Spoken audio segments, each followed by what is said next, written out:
ಕೊಲೆ ಪ್ರಕರಣವೊಂದರಲ್ಲಿ ನಟ ದರ್ಶನ್ ಅವರನ್ನ ಪೊಲೀಸರು ಬಂಧಿಸಿದ್ದಾರೆ. ಮೈಸೂರಿನ ಅವರ ಫಾರ್ಮ್ ಹೌಸ್ನಲ್ಲಿ ಬಂಧಿಸಿ ಕರ್ಕೊಂಡು ಬರ್ತಾ ಇದ್ದಾರೆ. ದರ್ಶನ್ ಬಾಡಿಗಾರ್ಡ್ಗಳಿಂದಲೇ ಮರ್ಡರ್ ಆಗಿದೆ ಅಂತಕ್ಕಂಥ ಮಾಹಿತಿ. ಹಾಗಾಗಿ ಇಬ್ಬರನ್ನ ವಶಕ್ಕೆ ಪಡೆದಿದ್ದಾರೆ ಪೊಲೀಸರು. ಈಗ ಬರ್ತಾ ಇರತಕ್ಕಂಥ ಬ್ರೇಕಿಂಗ್ ನ್ಯೂಸ್, ದರ್ಶನ್ ಬಾಡಿಗಾರ್ಡ್ಗಳಿಂದಲೇ ಮರ್ಡರ್ ಆಗಿದೆ. ಸೊ ಇಬ್ಬರನ್ನ ವಶಕ್ಕೆ ಪಡೆದಿದ್ದಾರೆ ಪೊಲೀಸರು. ಇವರಿಬ್ಬರು ಕೂಡ ಬಾಯಿ ಬಿಟ್ಟಿರ್ತಕ್ಕಂಥದ್ದು ದರ್ಶನ್ ಅವರ ಹೆಸರು.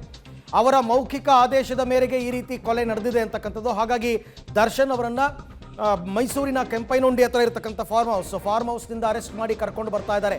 ದರ್ಶನ್ ಅವರ ಸೂಚನೆಯ ಮೇರೆಗೆ ನಾವು ಕೊಲೆ ಮಾಡಿದ್ದೇವೆ ಅಂತಕ್ಕಂಥದ್ದನ್ನು ತಪ್ಪೊಪ್ಪಿಕೊಂಡಿದ್ದಾರೆ. ಕಾಮಾಕ್ಷಿಪಾಳ್ಯ ರಸ್ತೆ ಬದಿಯಲ್ಲಿ ಒಂದು ಶವ ಪತ್ತೆಯಾಗಿತ್ತು.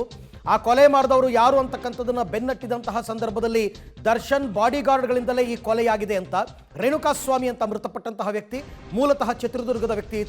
ಈತನನ್ನ ಚಿತ್ರದುರ್ಗದಿಂದ ಬೆಂಗಳೂರಿಗೆ ಕರ್ಕೊಂಡು ಬಂದು ಇಲ್ಲಿ ಮರ್ಡರ್ ಮಾಡಿದ್ದಾರೆ.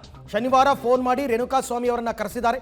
ಕಾರ್ನಲ್ಲಿ ರೇಣುಕಾಸ್ವಾಮಿಯನ್ನ ಕರ್ಕೊಂಡು ಬಂದು ಹಲ್ಲೆ ಮಾಡಿ ಮರ್ಡರ್ ಮಾಡಿದ್ದಾರೆ. ಅದು ಯಾರು? ದರ್ಶನ್ ಅವರ ಬಾಡಿಗಾರ್ಡ್ಗಳಿಂದಲೇ ಈ ಕೊಲೆ ನಡೆದಿದೆ. ಈ ಹಿನ್ನೆಲೆಯಲ್ಲಿ ಇಬ್ಬರನ್ನ ಈಗ ವಶಕ್ಕೆ ಪಡೆದಿದ್ದಾರೆ ಪೊಲೀಸರು. ಈ ಇಬ್ಬರೂ ಕೂಡ ಶನಿವಾರ ಫೋನ್ ಮಾಡಿ ರೇಣುಕಾಸ್ವಾಮಿಯನ್ನ ಹೊರಗಡೆ ಕರ್ತಂದಿದ್ರು ಅಂತಕ್ಕಂಥದ್ದು ಗೊತ್ತಾಗ್ತಾ ಇದೆ. ಕಾರಲ್ಲಿ ರೇಣುಕಾಸ್ವಾಮಿಯನ್ನ ಚಿತ್ರದುರ್ಗದಿಂದ ಕರ್ಕೊಂಡು ಬೆಂಗಳೂರಿಗೆ ಬಂದು ಆತನನ್ನ ಕೊಲೆ ಮಾಡಿದ್ದಾರೆ. ಸೊ ಬಾಡಿಗಾರ್ಡ್ಗಳ ತಪ್ಪೊಪ್ಪಿಗೆಯ ಮೇರೆಗೆ ಈಗ ದರ್ಶನ್ ಅವರನ್ನ ಅರೆಸ್ಟ್ ಮಾಡಿ ಕರ್ಕೊಂಡು ಬರ್ತಾ ಇದ್ದಾರೆ ಅಂತಕ್ಕಂಥ ಮಾಹಿತಿ ಇದೆ. ಅಂದರೆ ಪವಿತ್ರ ಗೌಡ ಅವರ ವಿಚಾರದಲ್ಲಿ ಏನೋ ಈತ ಕೆಟ್ಟದಾಗಿ ರೇಣುಕಾಸ್ವಾಮಿ ಕೆಲವು ಮೆಸೇಜ್ಗಳನ್ನು ಹಾಕಿದ್ದ. ಇದರಿಂದ ರೊಚ್ಚಿಗೆದ್ದಂತಹ ದರ್ಶನ್ ಅವರೇ ಈ ರೀತಿ ಹೇಳಿ ಕೊಲೆಯನ್ನು ಮಾಡಿಸಿದ್ದಾರೆ ಅಂತಕ್ಕಂಥದ್ದು. ಈ ಬಗ್ಗೆ ಮತ್ತಷ್ಟು ಮಾಹಿತಿ ನನ್ನ ಕೊಲೀಗ್ ಮುರಳೀಧರ್ ಅವರಿಂದ ಪಡ್ಕೊಳ್ಳೋಣ. ಮುರಳಿ, ಈಗ ಈ ವಿಚಾರಕ್ಕೆ ಸಂಬಂಧಪಟ್ಟಂತೆ ಲೇಟೆಸ್ಟ್ ಅಪ್ಡೇಟ್ಸ್ ಏನಿದೆ? ಅರವಿಂದ್, ಏನಂದ್ರೆ ಇಬ್ಬರು ಬಾಡಿಗಾರ್ಡ್ಗಳೇನಿದ್ರು ದರ್ಶನ್ ಅವರ ಬಾಡಿಗಾರ್ಡ್ ಅವರೇ ಹತ್ಯೆಯನ್ನ ಮಾಡಿರುವಂತದ್ದು, ಅವರೇ ಆರೋಪಿಗಳು ಅನ್ನೋದ್ರ ಬಗ್ಗೆ ಈಗಾಗಲೇ ಮಾಹಿತಿಗಳು ಗೊತ್ತಾಗಿರುವಂತದ್ದು.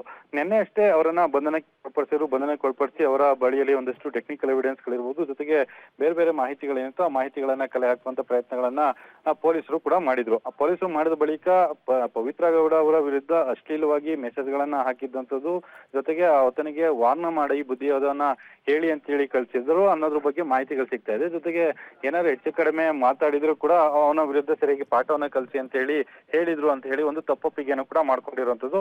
ಅಂದ್ರೆ ರೇಣುಕಾಸ್ವಾಮಿ ಮನೆಯಲ್ಲಿದ್ದ ಸಂದರ್ಭದಲ್ಲಿ ಆತನಿಗೆ ಫೋನ್ ಕರೆಯನ್ನ ಇವರಿಬ್ರು ಬಾಡಿಗಾರ್ಡ್ಗಳು ಮಾಡ್ತಾರೆ. ಹೊರಗಡೆ ಬಂದಾದ ಬಳಿಕ ಆತನನ್ನ ಕಾರಲ್ಲಿ ಕರ್ಕೊಂಡು ಬಂದು ಆ ಮೋರಿಯ ಬಳಿಯಲ್ಲಿ ಆತನಿಗೆ ಮಾನಸಿಕವಾಗಿ ಹಲ್ಲೆ ಮಾಡುವಂತದ್ದು, ಜೊತೆಗೆ ಆತ ಸಾವನ್ನಪ್ಪಿದ್ದಾನೆ ಅಂತ ಗೊತ್ತಾದ ಬಳಿಕ ಅದು ಮೋರಿ ಒಳಗಡೆ ಮೃತದೇಹವನ್ನ ಬಿಸಾಡ್ ಹೋಗುವಂತ ಒಂದಷ್ಟು ಕೆಲಸವನ್ನು ಕೂಡ ಮಾಡಿದ್ರು ಅನ್ನೋದ್ರ ಬಗ್ಗೆ ಈಗ ಮಾಹಿತಿಗಳು ಸಿಕ್ಕಿರುವಂತದ್ದು. ಅಂದ್ರೆ ಅವರಿಬ್ಬರು ಬಾಡಿಗಾರ್ಡ್ಗಳು ಏನಿದ್ರು ಅವರು ತಪ್ಪೊಪ್ಪಿಗೆಯನ್ನ ಮಾಡ್ಕೊಂಡ ಹಿನ್ನೆಲೆಯಲ್ಲಿ ಈಗ ದರ್ಶನನ್ನ ಬಂಧನಕ್ಕೆ ಒಳಪಡಿಸಿರುವಂತದ್ದು. ಬಂಧನಕ್ಕೆ ಒಳಪಡಿಸಿ ಮಾಹಿತಿಗಳನ್ನ ಕಲೆ ಹಾಕುವಂದಷ್ಟು ಪ್ರಯತ್ನಗಳನ್ನ ಮಾಡ್ತಾ ಇದ್ದಾರೆ. ಜೊತೆಗೆ ಹೇಳಿಕೆಗಳು, ಜೊತೆಗೆ ಅವರು ಮಾಡ್ಕೊಂಡಿದ್ದಂತ ಪ್ಲಾನ್ಗಳೇನಿತ್ತು ಇದೆಲ್ಲದ್ರ ಬಗ್ಗೆನೂ ಕೂಡ ತಿಳ್ಕೊಳ್ಳೋ ಪ್ರಯತ್ನಗಳನ್ನ ಈಗ ಏನು ಪೊಲೀಸರು ಕೂಡ ಮಾಡ್ತಾ ಇದ್ದಾರೆ.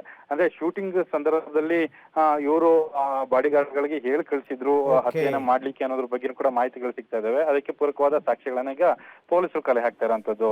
ಥ್ಯಾಂಕ್ ಯು ತಮ್ಮ ಎಲ್ಲ ಮಾಹಿತಿಗೆ. ಆರೋಪಿಗಳನ್ನ ಬಂಧಿಸಿದಂತಹ ಕಾಮಾಕ್ಷಿಪಾಳ್ಯ ಪೊಲೀಸರು ಮೊದಲಿಗೆ ವಿಚಾರಣೆಯನ್ನ ಮಾಡ್ತಾರೆ. ಅವರು ದರ್ಶನ್ ಬಾಡಿಗಾರ್ಡ್ಸ್ ಅಂತ ಗೊತ್ತಾಗುತ್ತೆ. ಜೊತೆಗೆ ದರ್ಶನ್ ಅವರ ಸೂಚನೆಯ ಮೇರೆಗೆ ಈ ಕೊಲೆ ಮಾಡಿದೀವಿ ಅಂತಕ್ಕಂಥ ತಪ್ಪೊಪ್ಪಿಗೆಯನ್ನ ಅವರು ಮಾಡ್ಕೊಂಡಿದ್ದಾರೆ. ಹಾಗಾಗಿ ದರ್ಶನ್ ಅವರ ಬಂಧನ ಆಗಿದೆ.